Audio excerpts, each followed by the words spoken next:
એટલે દાંત કેમ કાઢો છો? હું ચમનલાલ માસ્ટર ભલભલાને સીધા દૂર કરી દઉં. પેલા તમે તો સીધા રહો. ઈ કોણ બોલ્યું? નમસ્તે સર. નમસ્તે નમસ્તે. ચાલો હવે પ્રાર્થના બોલવાની છે. તેરી પનાહ અમે રખના સીખે અમને કરા અપર ચલના. સરસ. ચાલો હવે હાજરી પૂરવાની છે. અહીંયા ધ્યાન આપજો બધા. બકો બકો આજી છે સાહેબ, તકલીફ તો રહેવાની. કવિ કવિ ગેરહાજર નથી. સોનુ સોનું તને મારા ઉપર ભરોસો નહીં કે નહીં કે નહીં. અમર કોટાના સાહેબ છગન મગન આપણે લગન. નટુ ગાંડો એ સર વિક્રમ ઠાકોર આજે સાહેબ વિકાસ. ભૂલી ગયો સાહેબ. એટલે હું નહીં, તું ભૂલી ગયો. પૂરો ભરાડી આજે સાહેબ કારુ કબાડી કારુ કબાડી કારુ કબાડી. આવ્યો સાહેબ. એટલે અત્યાર સુધી ક્યાં હતો? સાહેબ કચરો વીણવા ગયો હતો એટલે મોડું થયું. કેમ કચરો વીણવા ગયો હતો ભાઈ? સાહેબ એક સાથે બે કામ થાય, મારો પણ ફાયદો અને ગામ પણ સ્વસ્થ. સારું સારું, કાલથી વહેલો આવજે. ચાલો હવે કસરત કરવાની છે. એક સાથ ઊભા થાવ. ભલે કેમ દાંત કાઢો છો બધા? એક સાથ વિશ્રામ. એટલે કસરત કરતા નથી આવડતું? સાહેબ અમને આમાં ખબર ના પડે, અમને તો હજર બમ અને લગર વગર માં જ ખબર પડે. ઠીક. ચાલો હવે હું માસ્ટર જમનલાલ ભલભલાની સીધા દોર કરી દઉં. હવે આડાવડા થયા વગર એક સાથ હજાર બમ. એક સાથ લગાડ વગર. એક સાથ હજાર બમ. એક સાથ લગાડ વગર. એક સાથ બેસી જાઓ. અલ્યા તને અલગથી કેવું પડશે. બેઠી જાવ હવે. ચલો કાલે કવિતા પાકી કરી લાવવાની કીધી હતી. કોણ કરી લાવ્યું છે? સાહેબ બોલું. બોલ વિક્રમ ઠાકોર. હાથમાં છે વિસ્કી ને આંખોમાં પાણી, બેવ પાસન તને બહુ મહેરબાની. હવે બેસ બેસ દેવપા સનમ વાળી. બીજું કોણ પાકું કરીને લાવ્યું છે? બોલું સર. બોલ વિકાસ. ગલી ગલી રે રાહો ચલી જીઓ રે બાહુ બોલી. હવે બેસ બેસ બાહુબલી વાળી. એટલે કેમ રાત કાઢ તો બંધ થા. ચલો બીજું કોણ પાકું કરીને લાવ્યું છે? બોલું સાહેબ. બોલ કાળુ કબાડી.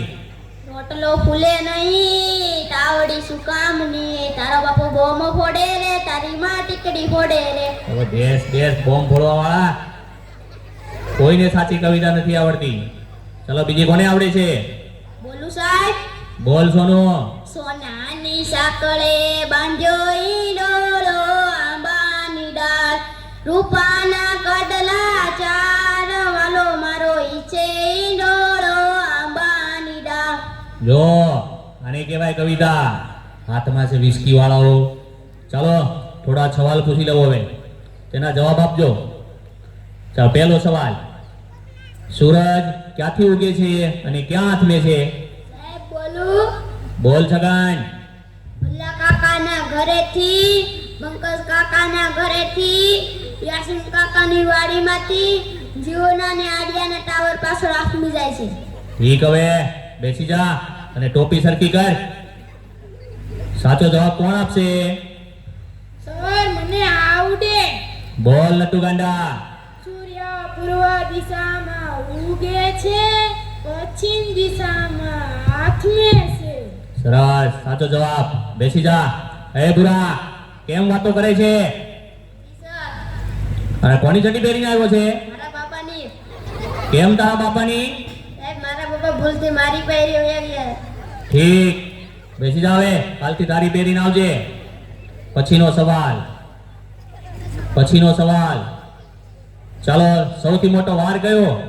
સાહેબ બોલું. અરે બોલ બુરા. જમણવાર. એટલે તને તો જ્યાં હોય બધું જમણવાનું શું છે? ખાઈ પીને જાડો થઈ ગયો છે તે. ચાલો પછીનો સવાલ. નર્મદા નદી ક્યાંથી નીકળે છે? સાહેબ બોલું. બોલ અમાર. કવિના નાકમાંથી નાખી. એટલે તારા નાકમાં તો શેડા છે. બેસી જા. પછીનો સવાલ, દુનિયાના 3 ખંડોના નામ આપો. સાહેબ બોલું. બોલ અમર. શ્રીખંડ, અખંડ ને પાખંડ. એટલે આ એશિયા, યુરોપ અને અમેરિકા આવે શ્રીખંડ વાળા. બેઠી જા. અલા વિકાસ, કેમ દાંત કાઢે છે? જી સર. આ તારા દાંત કેમ પીળા દેખાય છે? સાહેબ એવું થયું કે નિશાળ આવવાનું મોડું થતું હતું અને તમારી બીકે મીઠાને બદલે હળદર ઘસી નાખ્યું. હું ચમનલાલ માસ્તર ભલભલાને સીધા દોર કરી દઉં. બેસી જા હવે અને દાંત કાઢતો બંધ થા. સાહેબ બહુ લાગી છે. અલ્યા આવ્યો એવો? સાહેબ સરપ્રાઈઝ વધારે પીવાઈ ગઈ છે એટલે. ઠીક છે, જતો આવ. અલ્યા ક્યાં જાય છે? સેનિટેશનમાં જા. સાહેબ સેનિટેશનમાં ગુંજારો આવે, બહાર ખુલ્લામાં મજા આવે ને. હવે ખુલ્લા વાળી જાય છે કે બે નાખું? જાઉં છું સાહેબ. પછીનો સવાલ, ચલો સૌથી મોટું પાન કયું? સાહેબ મને આવડે. બોલ નટુ ગાંડા. સાપાન. બેઠ. પછીનો સવાલ, સૌથી મોટી માં કઈ? સાહેબ બોલું. બોલ બકા. ઓબામા. અરે ઓબામા વાળા, બેસી જા હવે. ચાલો હવે ગણિતનો લગતો એક પ્રશ્ન પૂછી લઉં તમને. 15 મિનિટમાં 20 ગ્લાસ જ્યુસ તૈયાર કરવો હોય તો શેમાં તૈયાર થશે? સાહેબ બોલું. અરે બોલ કવિ. Washing machine. એટલે વોશિંગ મશીનમાં તો કપડા ધોવાય, કઈ શરબત તૈયાર થાય? બઢિયા. સાહેબ ત્યાં માતાની ત્યાં ગુંગળું થયું છે. તે રોજ નાતો હોય તો ગુમડા ના થાય, અઠવાડિયે એક જ વાર નાય છે તો? ઈ ભગવાન, આ છોકરાઓનું શું થાશે? તમારું થશે તે અમારું થશે. ઈ કોણ બોલ્યું એ? હું ચમનલાલ માસ્તર ભલભલાને સીધા દોર કરી દઉં. સાહેબ આવું. એટલે આટલી બધી વાર કેમ લાગી? ત્યાં ગયો છે એક સાથે બે વિચાર આવ્યા. લે વાહ, ઉચ્ચ વિચાર. હાથ બાથ ધોઈને આવ્યો છે? સૂંઘી જોવો ને. અરે આગો જા, આગો જા. પછીનો સવાલ, ચલો એવી કઈ સંસ્થા છે કે જ્યાં બૈરા કામ નથી કરી શકતા? બોલું સાહેબ. બોલ કારું કબાડી. Fire brigade. એટલે કેમ ફાયર બ્રિગેડ? સાહેબ બૈરાનું કામ આગ લગાવવાનું, એ કે આગ બુઝાવવાનું. હવે આગ લગાવવા વાળી, બેસી જા. વિકાસ, ઉભો થા. માની લે કે મેં તને 10 લાડવા આપ્યા. સાહેબ હું કેમ માની લો, તમે મને એક પણ લાડો આપ્યો નહીં. એટલે પણ માની લે ને, તારા બાપાનું શું જાય છે એમાં? ઠીક. એ 10 લાડવામાંથી મેં 5 લાડવા લઈ લીધા તો તારી જોડે કેટલા લાડવા વધે? 20 લાડવા સર. એટલે કેમ 20 લાડવા? સાહેબ તમે પણ માની લો ને, તમારા બાપાનું શું જાય? હવે બેસ માનવા વાળી, 5 લાડવા વધે. બેસી જા હવે. કોઈને સાચા જવાબ નથી આવડતા. સોનો, ઉભો થા. કાલે તને ગુજરાતીની ચોપડી લાવવાની કીધી હતી, તે કેમ નથી લાવ્યો? સાહેબ બોલું. હા બોલ. સાહેબ મારા પપ્પા વાડીએ વયા જાય છે, ત્યાંથી મને કહે છે સોનું તને મારા ઉપર ભરોસો નથી.